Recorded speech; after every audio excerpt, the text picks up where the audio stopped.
शांति। ओम। आज के दिन हम वाल्मीकि रामायण इस पुस्तक का स्वाध्याय करते हैं और इसमें हम 56वें सर्ग के 33 श्लोकों को पढ़ चुके हैं और आज हम 34वें श्लोक से आरंभ करेंगे। यहाँ तक जो चर्चा चली है वो है कैकेयी ने भरत जी को सारी कहानी बता दी जैसी ही, और ऐसा समझते हुए बताई कि जैसे उन्होंने बहुत अच्छा कार्य किया है अपने पुत्र के हित के लिए।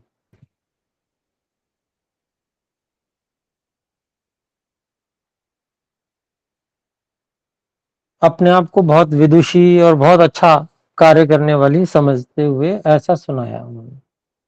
तो यहां तक बात हुई थी। तो अब जो है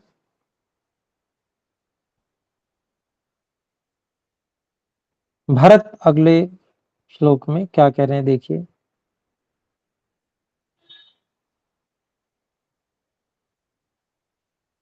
हाँ, ये भी बात हुई कि उन्होंने पूछा क्या ये सब हुआ है, राम को जो वनवास दिया गया, क्या राम ने किसी ब्राह्मण का धन चुरा लिया है या किसी दरिद्र को जो है मार डाला है या किसी पर स्त्री को पर बुरी दृष्टि डाली है। आखिर किस कारण से उनको दंडकारण्य का भयानक दंड इस प्रकार का दिया गया, दंडकारण्य में भेजने का। तो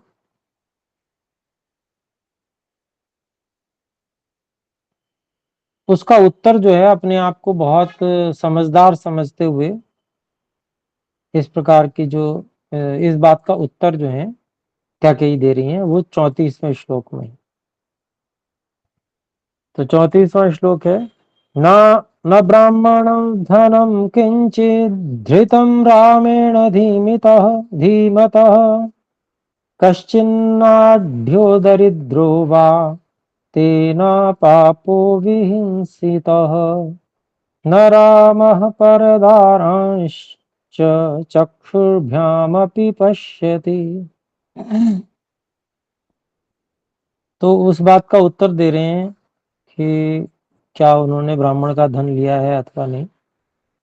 तो कैकेयी उत्तर दे रही हैं, ये है, इसके शब्दों को अलग अलग करते हैं हम। न ब्राह्मण धनम किंचित धृतम रामेण धीमतः कश्चित न आढ़्य, नहीं, कश्चित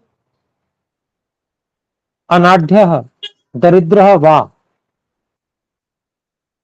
तेन अपापः विहिंसितः न रामः परदाराहं च चक्षुभ्याम अपि पश्यति। तो कहती हैं इसको हम अन्वय में लगा देते हैं। धीमतः रामेण ब्राह्मण धनम न किंचित धृतम कश्चित अनाढ़ दरिद्र वा तेन अपापः विहिंसितः रामः परदारांश्च रामः परदारान् च चक्षुर्भ्याम अपि न पश्यति। तो ये इसका हो गया अन्वय और इसका अभिप्राय हो गया कि जो बुद्धिमान राम है उनके द्वारा किसी भी ब्राह्मण का कोई धन थोड़ा भी नहीं लिया गया, नहीं रखा गया। पहली बात का उत्तर। फिर दूसरा कहते हैं कि कोई जो ऐसा अनाढ़ अर्थात जो दरिद्र है, अनाढ़ है अर्थात जिसके पास धन नहीं है, ऐसे कमजोर व्यक्ति को या दरिद्र व्यक्ति को उस अपाप पाप रहित राम ने विहिंसिता, उसकी हिंसा भी नहीं की है, पाप रहित है राम तो। और राम जो राम है परदारान, दूसरों की स्त्रियों पत्नियों को भी चक्षुर्भ्याम अपी आंखों से भी नहीं देखता, पश्यति। तो इतना सब होते हुए भी मैंने उसको वन भेज दिया। ये देखिए कितने पराक्रम की बात है, ऐसा दिखाते हुए और कैकेयी जो है भरत को बता रही। 35वां श्लोक देखें। मया तु पुत्र श्रुत्वैव रामस्यैवाभिषेचनम् याचितस्ते पिता राज्यम रामस्य च विवासनम। तो जो खुल के है वो पूरी बात सही सही बता दी इस श्लोक में। तो देखते हैं शब्द अलग अलग। मया तु पुत्र श्रुत्वा एव रामस्य एव अभिषेचनम याचितः ते पिता राज्यम रामस्य च विवासनम। तो इसका हम अन्वय इस प्रकार से करते हैं। हे पुत्र, मया तु रामस्य एव अभिषेचनम श्रुत्वा एव पिता ते याचितः। ते पिता या पिता ते याचितः, नहीं, ते पिता राज्यम याचितः, ऐसे कर लेंगे अन्वय। और रामस्य च विवासनम अपि याचितः, फिर इसका भी अध्यार कर लेंगे। तो क्या कह रही हैं कैकेयी जी, देखिए, हे पुत्र, मेरे द्वारा तो राम के ही राज्याभिषेक को सुनकर ही तुम्हारे पिता से राज्य मांग लिया गया। तुम्हारे लिए तुम्हारे पिता से राज्य मांग लिया गया। और रामस्य च विवासनम, और राम के लिए वनवास, उसको निकाल देना, ये भी मांग लिया गया।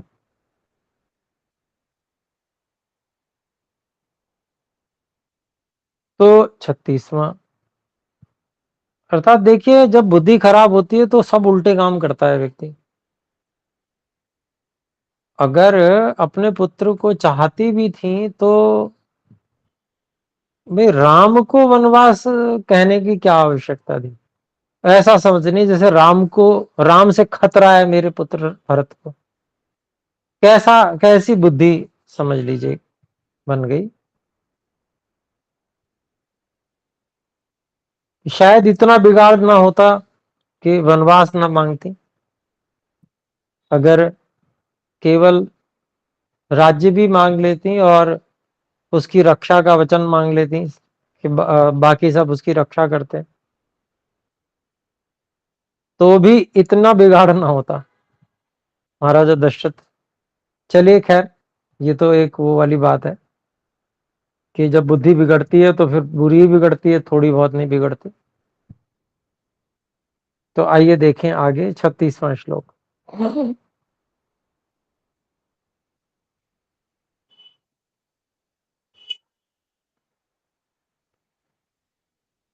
स स्ववृत्तिं समास्थाय पिता ते तत्तथा करोत् रामश्च सह सौमित्रिः प्रेषितः सह सीतया।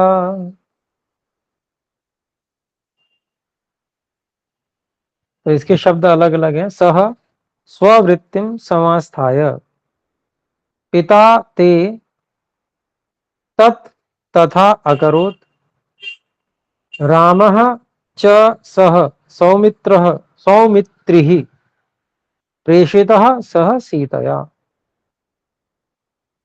तो इसका अन्वय इस तरह से करते हैं। सह महाराजा दशरथ, ये उन्हीं के लिए कहा जा रहा है इसलिए अध्यार कर सकते हैं। स्ववृत्तिम समास्थाय ते पिता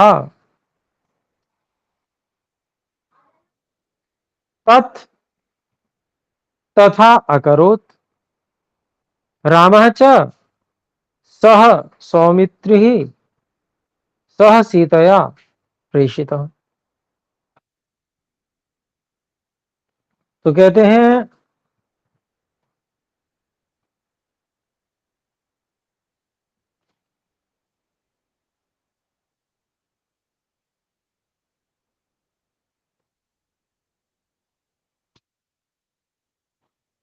कि महाराजा वे जो महाराजा दशरथ थे, वे अपने स्वभाव, अपना जो व्यवहार उनका है जिस प्रकार का, जो सत्य प्रतिज्ञा वाला है ना, उसमें स्थित होकर तुम्हारे पिता ने जैसे मैंने कहा वैसा ही उन्होंने तथा अक्रोध वैसे कर दिया, क्योंकि वचन दिया हुआ था तो सत्य प्रतिज्ञा है वो, तो जैसे मैंने कहा वैसे उन्होंने कर दिया। और रामः च सह सौमित्री, लक्ष्मण जी के साथ में और राम जी, सह सीता और सीता जी के साथ में उनको भेज दिया वनवास। तो ऐसा कैकेयी जी बड़े प्रसन्न होकर बता रही हैं। तो आइए देखें अब 37वां श्लोक है। तमपश्यन् प्रियं पुत्रं महीपालो महायशाः पुत्रशोकपरिद्योनः पंचतत्त्वमुपपेदिवान्। शब्द अलग अलग हैं। तम अपश्यन् प्रियं पुत्रं महीपालः महायशाः पुत्र शोक परिद्यूनः पंचतत्वम उपपेदिवान।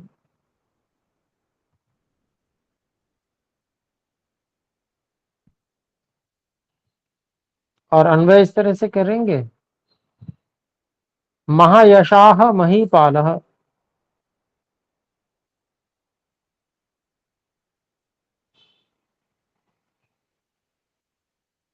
तम प्रियम पुत्रम अपश्यन्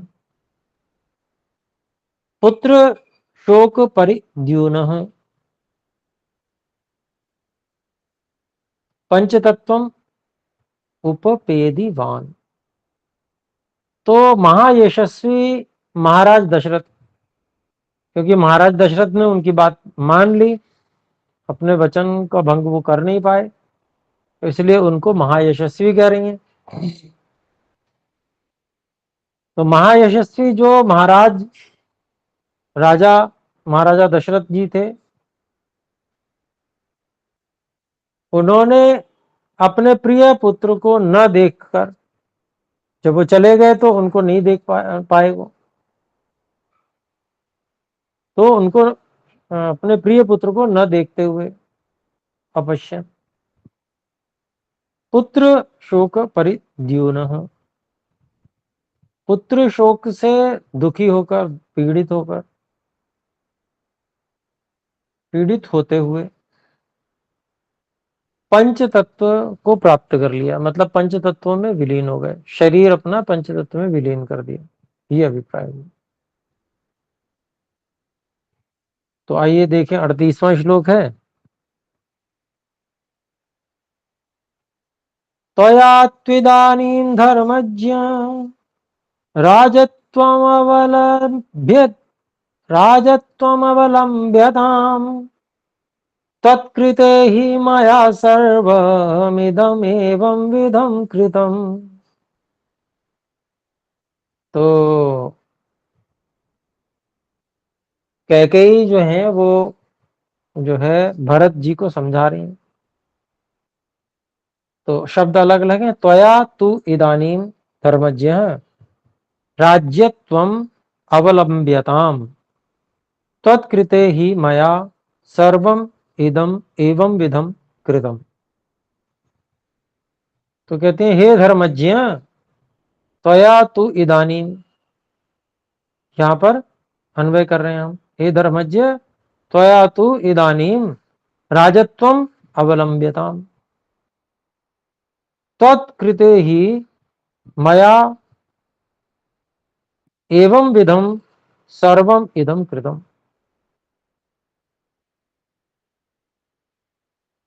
तो कहते हैं अब तुम हे धर्मज्ञ पुत्र भरत जी, त्वया तुम्हारे द्वारा, तो इदानीम अब राज्य राज्य राजत्वम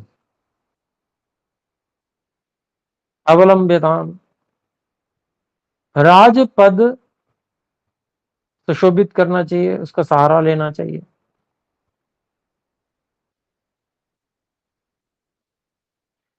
स्वीकार कर लेना चाहिए।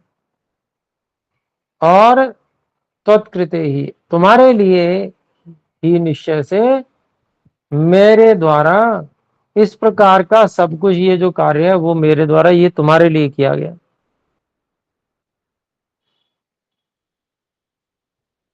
तो जो है वो सारा का सारा जो किसके लिए किया है वो भरत जी पे वो डाल दिया कैकेयी जी ने। तो ऐसा, अब यहाँ पर 39वां श्लोक देखते हैं। कैकेयी जी का अंतिम है ये, और इस सर्ग का भी अंतिम श्लोक है। तत्पुत्र शीघ्रम तत्पुत्र शीघ्रं विधिना विधिज्ञैः वसिष्ठमुख्यैः सहितो द्विजेन्द्रैः संकाल्य राजा नमदीनसत्त्वमात्मानमुर्व्यामभिषेचयस्व।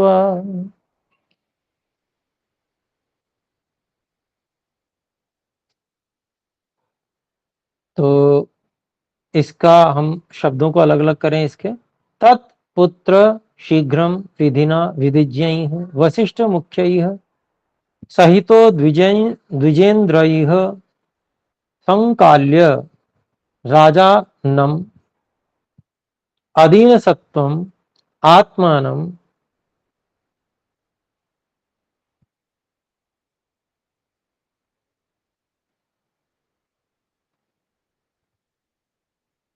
उर्व्याम अभिषेचयस्व।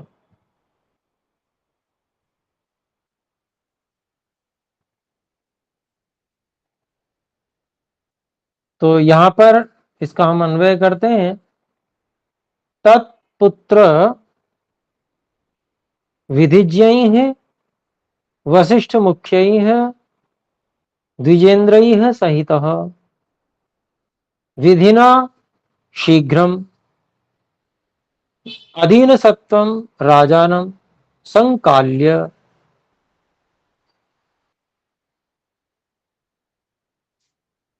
आत्मानं उर्व्याम अभिषेचयस्व।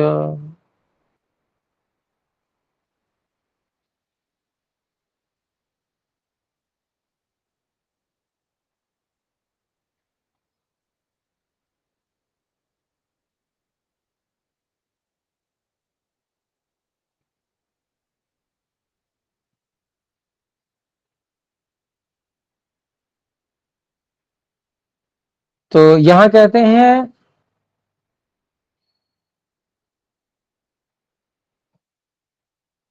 कैकेयी कह रही है तत्पुत्र, तो इसलिए हे पुत्र विधि विधिज्ञ है वसिष्ठ मुख्य द्विजेंद्र सहित। तो पूर्ण विधियों को जानने वाले जो मुख्य वशिष्ठ आदि जो द्विज हैं और विशेष द्विजों में प्रमुख जो वशिष्ठ हैं उनके सहित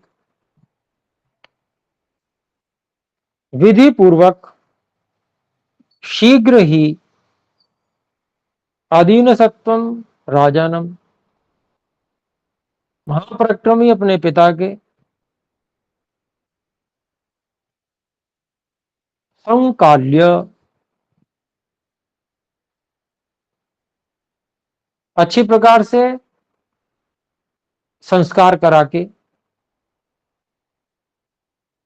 अर्थात उनका अंत्येष्टि संस्कार करा के, और आत्मानम उर्व्याम अभिषेचयस्व, तो स्वयं को इस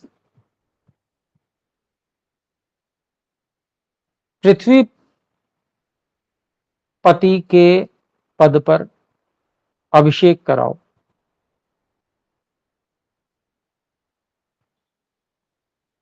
तो ये जो है, जो इच्छा थी कैकेयी जी की, वो उन्होंने वहां सामने रख दी और आदेश भी दे दिया कि भाई तुम्हारे लिए किया है सब कुछ, जाओ तुम ये सब करो, अंत्येष्टि कराओ पिता की और राज्य संभालो। तो अब यहां पर 57वां सर्ग आरंभ हो जाता है और इसमें पूरे में भरत जी के द्वारा निंदा की गई है माता कैकेयी की। तो देखते हैं पहला श्लोक। श्रुत्वा तु पितरं वृत्तं भ्रातरौ च विवासतौ भरतौ दुःख संतप्त इदं वचनम् अब्रवीत्। सब शब्द अलग अलग हैं और इसका हम अन्वय कर लेते हैं। पितरं विवासितौ च भ्रातरौ वृत्तं श्रुत्वा तु दुःख संतप्त भरतः इदं वचनम् अब्रवीत्। तो कह रहे हैं कि पिता के और अपने भाइयों जो कि विवासित हो चुके हैं अर्थात निकाले गए हैं, उनके सारे विवरण को वृत्तम श्रुत्वा सुनकर दुख संतप्त, बहुत दुख से दुखी हुए भरत जी ने ये वचन कहे। क्या कहे? तो आपका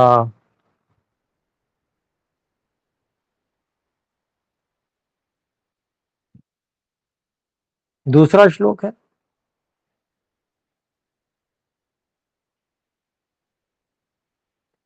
किन्नु कार्यं हतस्येह मम राज्येन शोचतः विहीनस्याथ पित्रा च भ्रात्रा पितृसमेन च। तो किं नु कार्यं हतस्य इह मम राज्येन शोचतः विहीनस्य अथ पित्रा च भ्रात्रा पितृ समेन च।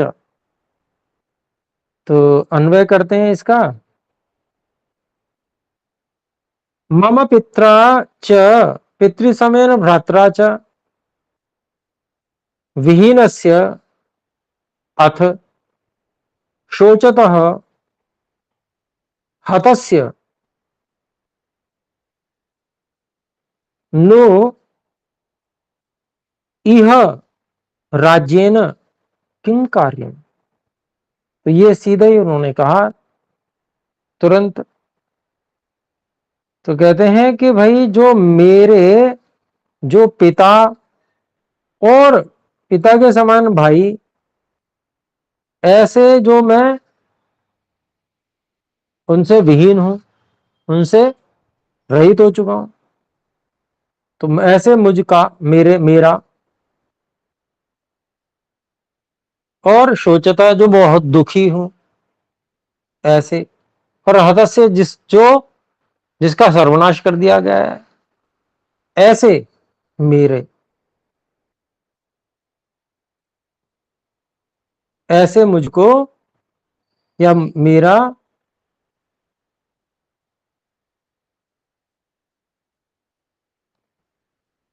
निश्चय से इह यहां पर राज्य न किम कार्यम, राज्य से मुझे क्या काम है। जिसका सब कुछ लुट गया उसको राज्य से क्या काम है। जिसका पिता, जिसका भाई, जो पिता और भाई से रहित हो गया उसको राज्य से क्या काम है। ऐसा उन्होंने छूटते ही कहा। तो समय हो चुका है, इतना ही रखते हैं और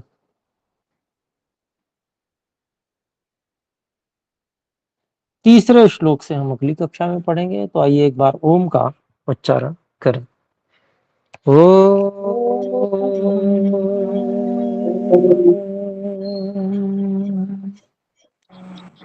सभी को सादर सादर नमस्ते। नमस्ते आचार्य जी। सादर नमस्ते आचार्य जी। नमस्ते। सादर नमस्ते आचार्य।